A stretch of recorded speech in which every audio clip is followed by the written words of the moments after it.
तुला जपणार आहे या मालिकेच्या आजच्या भागात आपल्याला एक नवीन ट्विस्ट बघायला भेटणार आहे. तर आजच्या भागात मीरा खूप संतापलेली असते. ती अंबिकाला बोलते की ताई, ही मंजिरी नेहमी आपल्या आईबाबांवरून आपल्याला ब्लॅकमेल करून आपल्याला घाबरवण्याचा प्रयत्न करत असते. मला तिचे सत्य समोर आणण्यामध्ये काही रस उरलेला नाही आहे. सरळ वाटतं की हिला मारून टाकावं. तेव्हा अंबिका बोलते की मीरा थोडी शांत राहा. तेवढ्यात नर्मदा धापा टाकत येते आणि बोलते की मीरा मीरा मला तुझी मदत हवी आहे. तेव्हा मीरा बोलते की कशी करणार, रागातच बोलते मीरा जरा. कशी करणार, तुम्ही तर मंजिरीचं ऐकतात ना. तेव्हा नर्मदा बोलते की अगं सॉरी ना, परत नाही ऐकणार, एकदाच ऐकलं मी, खरंच सॉरी. अगं ऐक ना, तुला माहिती आहे का काय झालं ते. तेव्हा मीरा बोलते की बोला. तेव्हा नर्मदा बोलते की अगं मंजिरीचं मंगळसूत्र बाहेर पडलं होतं आणि यांना ते बाहेर सापडलं आणि ते विकून टाकूया असं म्हणत होते. मी त्यांना म्हटलं की मंजिरीच्या नादी लागू नका, पण ते ऐकतच नव्हते आणि मग ते मंगळसूत्राशी खेळायला लागले आणि त्यांचं बेडूक झालं अगं. तेव्हा मीरा बोलते की काय बेडूक. तेव्हा नर्मदा बोलते की अगं खरंच. तेव्हा अंबिका बोलते की मीरा काय झालं आहे ते पाहून येऊया. तेव्हा नर्मदा बोलते की मीरा कसला विचार करते, चल ना, मला तुझी मदत हवी आणि मला खात्री आहे की हे सगळं मंजिरीनेच केलं असणार. इकडे माया आणि अजित त्यांच्या बेडरूममध्ये असतात आणि त्या बेडकाशी अजित बोलत असतो आणि बोलतो की डॅड, मी तुम्हाला प्रॉमिस करतो. तेव्हा अजित हात पुढे करतो आणि बोलतो की अरे प्रॉमिस कसं करणार ना तुम्ही, पण डॅड मी तुम्हाला सांगतो की मी तुमचं आयुष्यभर शेवटपर्यंत सांभाळ करेन. तेव्हा अजित बोलतो की माया, हे फ्रॉग लोक किती दिवस जगतात. तेव्हा माया बोलते माहीत नाही, 3-4 महिने कदाचित. तेव्हा अजित बोलतो की डॅड तरी काळजी करू नका, मी शेवटपर्यंत तुमचा सांभाळ करीन. इकडे नर्मदा मीराला घेऊन येते. मीरासोबत अंबिकाही आलेली असते. तेव्हा नर्मदा बोलते की हे बघ मीरा, यांना बेडूक केलं आहे. तेव्हा अंबिका आणि मीरा एकदम चकित होऊन त्या बेडकाकडे बघत असतात. तेव्हा माया बोलते की ही मीरा नक्की काय करणार आहे, मनातल्या मनात माया बोलत असते. तेव्हा अंबिका बोलते मीराला की मीरा, खरं तर यांना मदत करायची माझी इच्छा नाही आहे, पण मंजिरीला दाखवायला पाहिजे ना की तिच्या प्रत्येक गोष्टीचं उत्तर आपल्याकडे आहे म्हणून. मीरा बघते मी काहीतरी करते, तू हात पुढे कर. तेव्हा मीरा हात पुढे करायला लागते. तेव्हा अजित बोलतो की मीरा काय करतेस तू.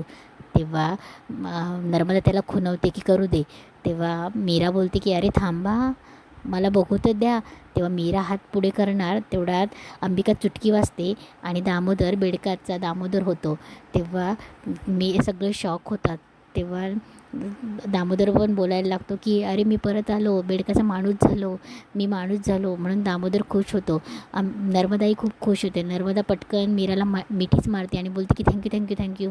तेव्हा इकडे माया घाबरत असते की माया बोलते की नक्की मीरा कोणी.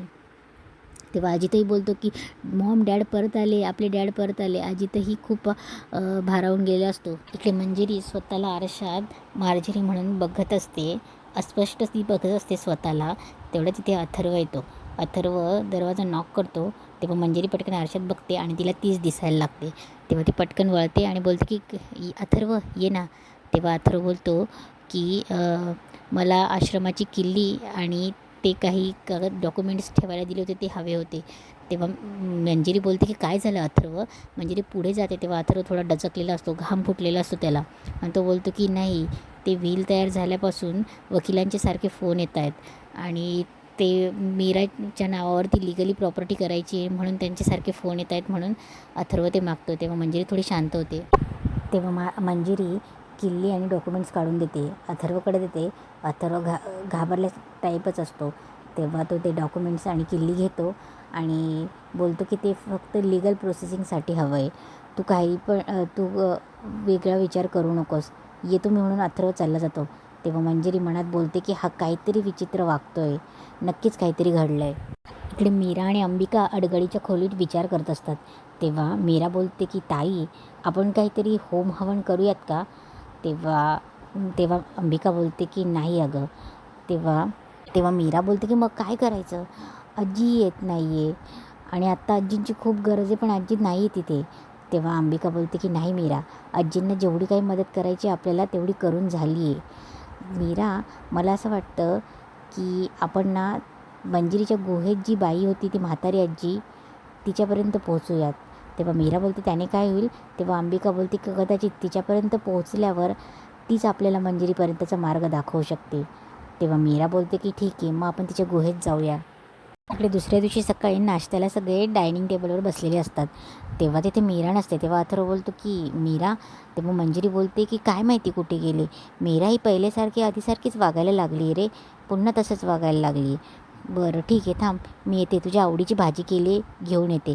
तेव्हा मंजिरी जायला लागते. तेवढ्यात मीरा येते. अंबिकाही असते तिच्यासोबत. तेव्हा मंजिरी बोलते की मीरा.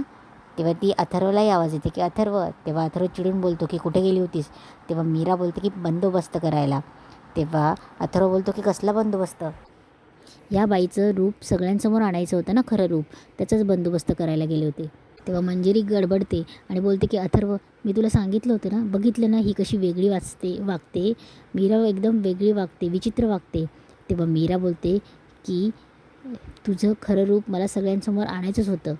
तेव्हा मीरा सगळ्यांना सांगते की मुळात ही बाई मंजिरी म्हणून या घरात राहते, दादासाहेबांची बायको म्हणून राहते आणि तुमची आई म्हणून राहते. मुळात ही मनुष्य नाहीच आहे.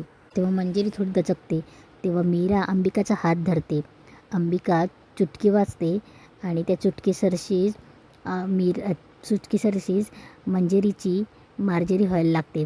मंजिरी खालून पूर्णपणे मार्जरी होत येते आणि मंजिरी मार्जरी होते. तेव्हा इकडे डायनिंग टेबलवर जे जेवायला बसलेले असतात ते सगळे घाबरत असतात. तेव्हा मंजिरी पूर्ण मार्जरी बनते. तेव्हा नर्मदा जोरात ओरडते की चेटकीन. तेव्हा अंबिका, दामोदरही घाबरून डायनिंग टेबलवरनं उठतात. सगळे ते लपतात. अजितही घाबरत असतो. अजित तर डायनिंग टेबलवरनं पडून जाणार असतो, पण पटकन तो त्याच्या फॅमिली ग्रुपमध्ये जाऊन उभा राहतो आणि सगळे घाबरत असतात की चेटकीन चेटकीन.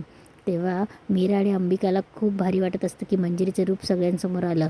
अथर्वही बघून थक्क झालेला असतो. तेव्हा मंजिरी मीराकडे बघते आणि बोलते की मीरा, हे काय केलंस तू.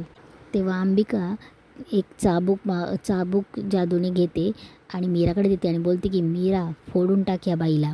तेव्हा मीरा चाबूक घेऊन पुढे जाते आणि मंजिरीला मारत असते आणि बोलते की ज्या घराने तुला आश्रय दिला त्या घरातल्या लोकांच्या जीवावर उठलीस तू.